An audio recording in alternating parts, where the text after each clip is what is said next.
start. I have considered the submissions made by the learned counsels for the parties. The recovery officer was required to act in accordance with law to recover the dues of the BOB, and when the BOB had written the recovery officer that he should not proceed further, with the auction sale, the recovery officer had no right to reject such request of the BOB and proceed for confirmation of the sale.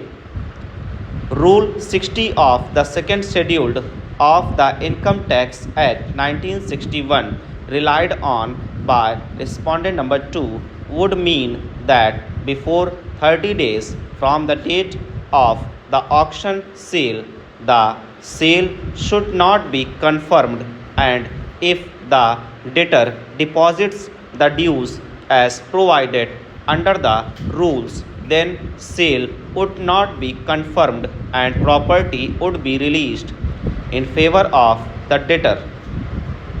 However, even after 30 days before confirmation, if the defaulter debtor pays the entire dues and the bank issues no dues certificate and writes to the recovery officer not to proceed further with the auction to confirm the sale in favor of such purchaser, the recovery officer would be required to cancel the auction proceedings inasmuch as the recovery officer acts only for realizing the dues of the bank financial institution.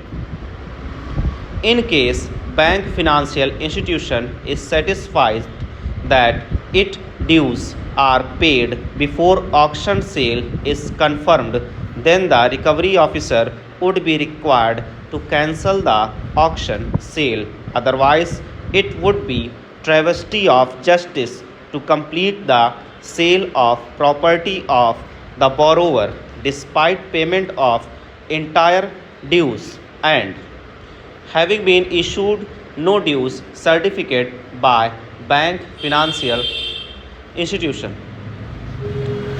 In the present case, the BOB itself had written the recovery officer not to proceed with the confirmation of sale as its entire dues were paid by the petitioner. The recovery officer had no right to ignore such a request of the BOB. It is also well settled that the auction purchaser has no right, title, or interest over the immovable property till confirmation of sale of the said immovable property in his favor. The title of property passes to the auction purchaser with effect from the date of confirmation and not before confirmation of sale. In the present case, the borrower had paid the entire amount of rupees 19 lakh to the BOB before the sale was confirmed, and the BOB had issued no dues certificate to the borrower and filed an application before the recovery officer for